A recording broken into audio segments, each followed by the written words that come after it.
Teori evolusi. Lamarckian evolution. Perkenalkan, nama saya Jumaria Jessica Sranani dari kelas 12A. Di sini saya akan membuat video materi evolusi pada jerapah untuk memenuhi tugas biologi saya yang dibimbing langsung oleh Ibu Haji Fatimah Sangabu Masih SPD MPD. Jadi, teori ini pertama kali dikemukakan oleh Jean-Baptiste Lamarck, seorang ilmuwan asal Prancis. Lamarck adalah salah satu tokoh pertama yang berusaha menjelaskan bagaimana makhluk hidup bisa berubah dari generasi ke generasi karena penyesuaian terhadap lingkungannya. Menurut Lamarck, setiap makhluk hidup dapat mengalami perubahan selama hidupnya, dan perubahan itu bisa diturunkan kepada keturunannya. Nah, ide inilah yang disebut dengan inheritance of characteristic atau pewaris sifat yang diperoleh.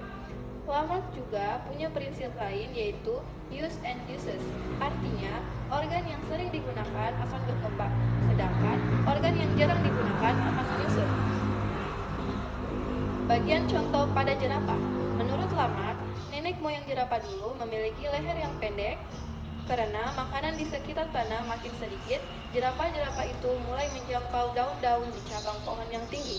Karena leher mereka terus digunakan untuk meraih daun di tempat tinggi, leher jerapah lama-kelamaan semakin panjang dan kuat. Sedangkan jerapah yang tidak banyak menggunakan lehernya tetap pendek. Lamarck juga berpendapat bahwa perubahan ini, yaitu leher yang memanjang karena sering digunakan, bisa diwariskan kepada anak-anak jerapah. Akhirnya, setelah jerapah banyak generasi, semua yang hidup memiliki leher panjang seperti yang kita lihat sekarang. Bagian tambahan contoh manusia. Sebagai contoh lain, Lamarck juga mengatakan bahwa jika seorang rajin berolahraga dan membentuk otot, maka anaknya bisa mewarisi tubuh yang kuat juga. Walaupun sekarang kita tahu bahwa teori ini tidak sepenuhnya benar. Walaupun sekarang yang kita tahu bahwa teori ini tidak sepenuhnya benar, tetapi gagasan Lamarck tetap penting karena menjadi awal dari munculnya teori evolusi modern.